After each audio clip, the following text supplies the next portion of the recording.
नमस्कार, आप देख रहे हैं इंडिया बोल रहा है। मैं हूं आपके साथ विवेक शांडिल्य। अमेरिका के खिलाफ ईरान बहुत बड़ी तैयारी कर रहा है। ईरान दो महाशक्तियों को साथ लेकर आ रहा है, रूस और चीन, और इस वजह से वॉशिंगटन में बेचैनी बढ़ती जा रही है। ट्रंप के नेवल ब्लॉकेड के पसीने छूट रहे हैं क्योंकि ईरान एक ऐसी तिकड़ी बना रहा है जिसने पेंटागन की नींद उड़ा दी है। पहले रूस से रणनीतिक डील और अब ईरानी विदेश मंत्री अब्बास अराक्ची का बीजिंग दौरा। यह महज मुलाकात या फिर दौरा नहीं है, यह मिडिल ईस्ट से अमेरिकी वर्चस्व को उखाड़ फेंकने के लिए ब्लूप्रिंट की तैयारी है, और वो भी फाइनल ब्लूप्रिंट। याद कीजिए, अराक्ची जब रूस गए थे तब हमने आपको यह बता दिया था, उसी शो में हमने यह खुलासा किया था कि अब्बास अराक्ची इसके बाद चीन भी जाएंगे। और आज मैं आपको वो क्लिप भी दिखाऊंगा जब मैंने आपको ये जानकारी दी थी कि अब्बास अराक्ची चीन का दौरा करेंगे, तब कहीं ये दूर दूर तक खबर नहीं थी।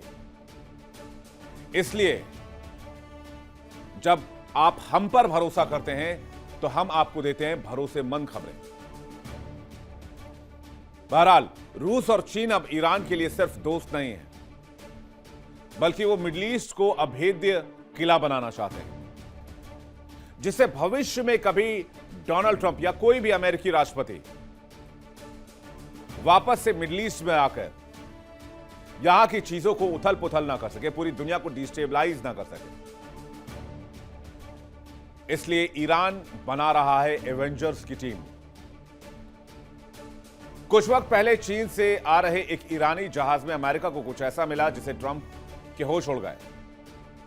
क्या वो अत्याधुनिक इलेक्ट्रॉनिक जैमर्स थे या मिसाइलों का नया घातक फार्मूला? रूस और चीन मिलकर ईरान के जरिए अमेरिका को वो सबक सिखाना चाहते हैं जिसे दुनिया में अमेरिका की धांधली हमेशा के लिए खत्म हो जाए, और जियो और जीने दो की फिलॉसफी पर अमेरिका काम करे। अराक्ची का रूस के बाद यह चीन दौरा क्या खाड़ी में युद्ध की तस्वीर बदलेगा, या खाड़ी के हालात को बदलेगा, या एक नए पावर सेंटर का उदय करेगा? क्योंकि ट्रंप की घेराबंदी तो फेल हो चुकी है और असली खेल की शुरुआत हो गई है। आज इसी मुद्दे पर करेंगे चर्चा। आखिर अराक्ची का मिशन बीजिंग क्या है? ईरान एक ऐसी तिकड़ी तैयार कर रहा है, एक एवेंजर्स की टीम बना रहा है, जो मिडिल ईस्ट, खाड़ी और एशिया में अमेरिका की दादागिरी को हमेशा हमेशा के लिए खत्म कर देगा। इस तिकड़ी की खबर ने वॉशिंगटन में डोनाल्ड ट्रंप के पसीने छुड़ा दिए। दुनिया की नजरें होर्मुज पर हैं, लेकिन असली खेल तो तेहरान खेल रहा है। ईरान के विदेश मंत्री अब्बास अराक्ची, नाम याद रखिएगा और खबर भी याद रखिएगा। अराक्ची चीन यात्रा पर जाने वाले, वो भी कब? जब चीन यात्रा पर अमेरिकी राष्ट्रपति ट्रंप भी जाने वाले हैं। अराक्ची का यह दौरा सिर्फ एक डिप्लोमेटिक दौरा नहीं है, बल्कि अमेरिका की दादागिरी की ताबूत में आखिरी कील ठोकने की तैयारी है।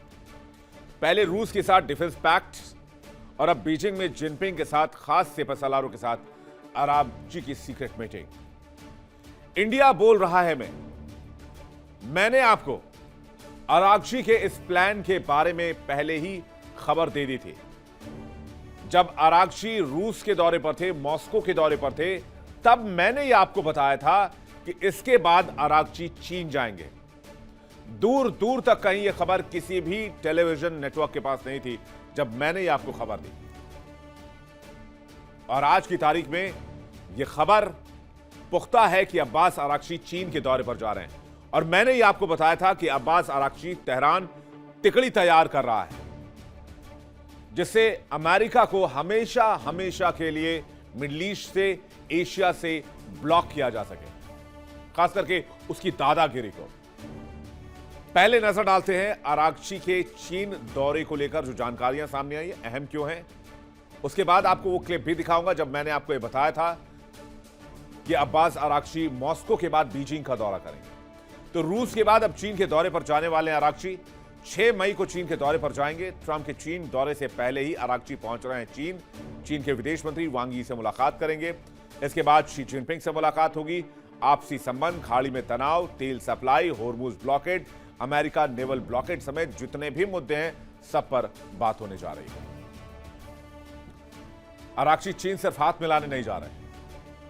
इंडिया डेली 24/7 के पास वो रिपोर्ट्स हैं जो बताती हैं कि ईरान अब चीन को अपना आर्थिक और सुरक्षा कवच बनाने की तैयारी कर रहा है।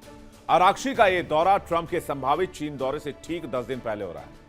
ईरान चाहता है कि इससे पहले कि ट्रंप चीन जाकर कोई तमाशा करें, तेहरान बीजिंग जाकर पहले ही खेल कर देना चाहता है। आराक्ची के चीन जाने का प्लान भले ही अब सामने आया हो, लेकिन आपके इस सबसे भरोसेमंद शो जिसे आप बहुत प्यार देते हैं, इसमें मैंने आपको बताया था, सोर्सेज के हवाले से जानकारी दी थी। 27 अप्रैल को आराक्ची रूस में पुतिन से मुलाकात करने गए थे। उसी शो में मैंने आपको बताया था कि यहां से निकलकर अगला दौरा जो होगा वो बीजिंग का होगा। जरा वो क्लिप भी आप एक बार देख लीजिए। सूत्रों के हवाले से खबर यह भी है कि आराक्ची का अगला ठिकाना बीजिंग हो सकता है, जहां वो जिनपिंग से मुलाकात कर सकते हैं। और लड़ाई का जो पूरा ताना बाना है उसी के इर्द गिर्द भुना गया है। ये लड़ाई सिर्फ डायरेक्ट ईरान से नहीं है, China versus Iran versus America Israel चल रही है लड़ाई। और चीन वो आर्थिक ताकत बन चुका है जो अमेरिका की आंखों की किरकिरी है। और आराक्ची ये दौरा इसलिए कर रहे हैं कि वो जंग का वो त्रिकोण बनाना चाहते हैं जिसमें डोनाल्ड ट्रंप फंस जाएं, ट्रैप हो जाएं। यानी कि पुतिन से भी मुलाकात हो रही। खबर मुझे यह भी मिली है कि ईरानी विदेश मंत्री हो सकता है बीजिंग के दौरे पर भी चले जाएं। एक खुला इनविटेशन, आइए मिडिल ईस्ट को सेव करते हैं। तो इसलिए इंडिया डेली आप तक पहुंचाता है सबसे भरोसेमंद खबरें, सबसे ठोस इंफॉर्मेशन के बेस पर ही हम आपके लिए लेकर आते हैं वो जानकारी जो किसी के पास नहीं होती है। बहरहाल अब लौटते हैं उस तिकड़ी की तरफ जिससे डोनाल्ड ट्रंप के पसीने छूट रहे हैं। ट्रंप जानते हैं चीन ईरान का बहुत बड़ा मददगार है, लेकिन ट्रंप के पास उन्हें रोकने का विकल्प भी तो नहीं है। इसलिए ट्रंप जिनपिंग से मुलाकात के लिए खुद चीन पहुंच रहे हैं। अब जरा पिछले महीने अप्रैल की तस्वीर देख लीजिए। अमेरिकी नौसेना ने ईरानी कार्गो जहाज ताउस्का को जब्त कर लिया था। यह वो जहाज है जिसकी तस्वीर इस वक्त आप देख रहे हैं। और यह जहाज कहां से आ रहा था? यह जहाज आ रहा था चीन से। ट्रंप ने खुद सार्वजनिक तौर पर कहा, हमने एक ऐसा जहाज पकड़ा है जिसमें कुछ ऐसी चीजें मिली हैं जो अच्छी नहीं है। वैसे मैं ट्रंप की बात पर भरोसा नहीं करता, यह मेरी पर्सनल राय। डोनाल्ड ट्रंप की बातों पर भरोसा नहीं किया जा सकता क्योंकि वो झूठ के सरदार हैं। बात बात पर झूठ बोलते हैं, गलत फैक्ट कोट करते हैं, गलत दावे करते हैं। तो हो सकता है इस शिप को लेकर भी गलत दावा किया हो। लेकिन डोनाल्ड ट्रंप कह रहे थे कि चीन से कोई गिफ्ट मिला है। जब बाद में रिपोर्ट आई तो कहा गया कि इस जहाज में ऐसी उन्नत तकनीक और मिसाइल बनाने वाले केमिकल थे जो ईरान की सैन्य ताकत को सप्लाई किया जाना था या ईरान की सेना को सप्लाई किया जाना था। डोनाल्ड ट्रंप जानते हैं रूस, चीन, ईरान तीनों मिले हुए हैं और अगर ऐसा नहीं होता तो ईरान अभी तक अमेरिका के सामने टिका नहीं होता। ट्रंप यह भी जानते हैं कि रूस और चीन मिलकर ईरान को हथियार दे रहे हैं, उसकी डिफेंस सिस्टम को मजबूत कर रहे हैं, उसकी सामरिक ताकत को बढ़ा रहे हैं। और यही वो खबर है जो पेंटागन को चैन की नींद सोने नहीं दे रहा। इधर तेहरान का मैसेज क्लियर है, अगर अमेरिका ने फिर से सीमा लांघी, लक्ष्मण रेखा पार की, तो खाड़ी की जंग तेहरान वर्सेस वॉशिंगटन की नहीं होगी, बल्कि Moscow, Beijing, Tehran versus America होगी। तो क्या चल रहा है पर्दे के पीछे? अब जरा एक पिक्चर देखिए जिसे समझ आ जाएगा कि आखिर क्या खिचड़ी पकाई जा रही है। आराक्ची 27 अप्रैल को रूस जाते हैं, पुतिन से मुलाकात करते हैं, खाड़ी में चल रहे तनाव की एबीसीडी बताते हैं, जिसके बाद पुतिन खुद कहते हैं कि ईरान के लिए जो भी संभव होगा वो सब करेंगे और अमेरिका की आलोचना करते हैं, अमेरिका की निंदा करते हैं। अब अमेरिका बैकफुट पर आता है, जिसके बाद खबर यह आती है कि आराक्ची अब बीजिंग जा रहे हैं, चीन जा रहे हैं। चीनी विदेश मंत्री से मुलाकात करेंगे, शी जिनपिंग से भी मुलाकात हो सकती है और मिडिल ईस्ट की रणनीति को लेकर बात हो सकती है। फरवरी 2026 में हुए मैरीटाइम सिक्योरिटी बेल्ट युद्धाभ्यास ने साफ कर दिया, रूस और चीन अब ईरान के साथ कंधे से कंधा मिलाकर खड़े हैं। जब भी संयुक्त राष्ट्र में ईरान के खिलाफ कोई प्रस्ताव आता है रूस चीन वीटो का इस्तेमाल करते हैं और अमेरिका के पावर को कूड़ेदान में डाल देते हैं। तेहरान ने एक ऐसा त्रिकोण बना दिया है जिसे लड़ना, जिसे तोड़ना ट्रंप के लिए नामुमकिन बनता जा रहा है। और पीट हेग्सेथ ने थोड़ी देर पहले बयान दिया है कि होर्मुज को हम बाकी देशों को हैंडओवर करके यहां से जा रहे हैं। यह हमारे लिए एक अस्थायी मिशन था। समझिए, अगर आप डॉट्स कनेक्ट करेंगे तो आपको समझ आएगा कि बदला कैसे लिया जा रहा है तीन महाशक्तियों की तरफ से। रूस से समर्थन मिला है, कोऑर्डिनेशन जारी है। रूस ईरान का सबसे करीबी सामरिक सहयोगी है। अराक्ची जब मॉस्को के दौरे पर थे तो पुतिन ने अनकंडीशनल सपोर्ट का वादा किया। संघर्ष में सुरक्षा गारंटर की भूमिका निभाई। अब रूस के बाद बीजिंग जाने का उद्देश्य है कि चीन को भी कंप्लीटली भरोसे में लिया जाए कि भैया आपको निर्बाध ऑयल सप्लाई मिलता रहेगा, तो हमारी सप्लाई नहीं रुकनी चाहिए। और चीन ने तो 2-3 रास्ते और ढूंढ लिए हैं। वाया रशिया एक रास्ता ढूंढ लिया। वाकान कॉरिडोर से भी चीन ईरान से कनेक्ट होना चाह रहा है, क्योंकि चीन ईरान के तेल का सबसे बड़ा खरीदार है और चीन तक अगर ईरान का तेल नहीं पहुंचा तो चीन की मैन्युफैक्चरिंग इंडस्ट्री धड़ाम हो जाएगी। चीन भी चाहता है कि ईरान उसके भरोसे में रहे। ईरान चाहता है कि चीन अंतर्राष्ट्रीय मंचों पर कूटनीतिक बचाव भी करे और दबाव भी बनाए अमेरिका के ऊपर, क्योंकि चीन आज की तारीख में अमेरिका के पैरेलल पावर के तौर पर खड़ा हो गया है। और उधर चीन जो हथियार सप्लाई कर रहा है ईरान में, उसकी खेप भी जारी रहनी चाहिए। तो आगे क्या? आगे यह है कि अमेरिका ईरान में कोई बातचीत नहीं हो रही है। अराक्ची अब मिडिल ईस्ट में अमेरिकी ताबूत में आखिरी कील ठोकना चाहते हैं। बातचीत होगी नहीं होगी कोई नहीं जानता है। इसलिए गल्फ ऑफ ओमान से अब यूएस नाकेबंदी हटाने का प्लान पीट हेग्सेथ बना रहे हैं। तेहरान की प्लानिंग बहुत तगड़ी है। सीधा कहना है, अमेरिका जब तक फौज नहीं हटाता, इजराइल जब तक हमले नहीं रोकता, तब तक होर्मुज में शांति की बात भूल जाइए। इधर ईरान के साथ रूस और चीन जैसे ताकतें खड़ी हो रही हैं ताकि होर्मुज पर अमेरिका के इस दादागिरी को खत्म किया जा सके। डोनाल्ड ट्रंप के सामने अब 2 ही रास्ते हैं। या तो ईरान से वो सीधी जंग लड़ रहे हैं, और अगर ऐसा करेंगे तो पीछे से रूस और चाइना भी है, या फिर वो वहां से रेस्पेक्टेबल वापसी कर लें, इज्जत भी बच जाए और नाक भी बच जाए, और होर्मुज में नेवल ब्लॉकेड हटाकर वो निकल जाए। ईरान का रूस चीन कैसे सुरक्षा कवच बना हुआ है, यह भी आप जान लीजिए। रूस ने खाड़ी युद्ध में ईरान को डायरेक्ट सैनिक तो नहीं दिए, लेकिन रूस ने तकनीकी मदद से जरूर हेल्प की। जैसे इजराइल यूएस की मुश्किलें बढ़ी। रूसी सैटेलाइट्स ने रियल टाइम लोकेशन ईरान के साथ साझा की। यूएस युद्धपोत इजराइल के सैन्य ठिकानों के रियल टाइम और लोकेशन दी। इजराइल के बिजली ग्रिड, ऊर्जा बुनियादी ढांचे से जुड़ी जानकारी दी।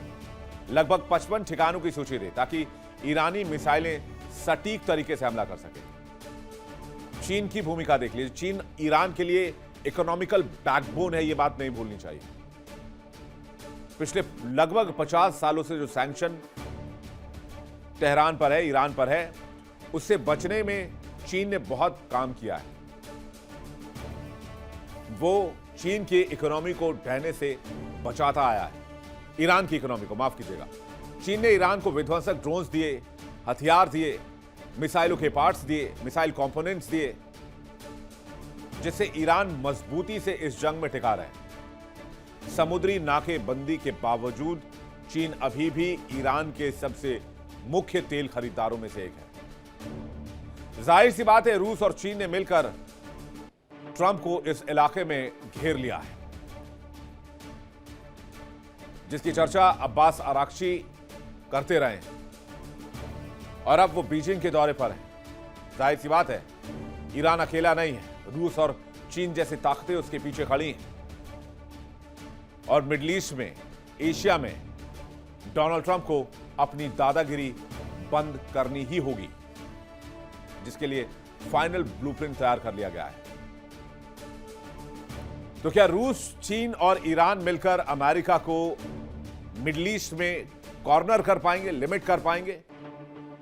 बातचीत करने के लिए मेहमानों का एक बड़ा पैनल हमारे साथ जुड़ रहा है। मेजर जनरल अनुज माथुर हमारे साथ जुड़ रहे हैं, रक्षा विषय के, बहुत स्वागत है आपका। कैप्टन श्याम कुमार हमारे साथ जुड़ रहे हैं, रक्षा विषय के, बहुत स्वागत है आपका। लेफ्टिनेंट कर्नल हिमांशी सिंह हमारे साथ जुड़ रहे हैं, रक्षा विषय के, बहुत स्वागत है आपका। और असलम रिजवी हमारे साथ जुड़ रहे हैं, ईरानी मामलों के जानकार, आपका भी बहुत बहुत स्वागत है। माथुर सर, मेरा पहला सवाल आपसे है।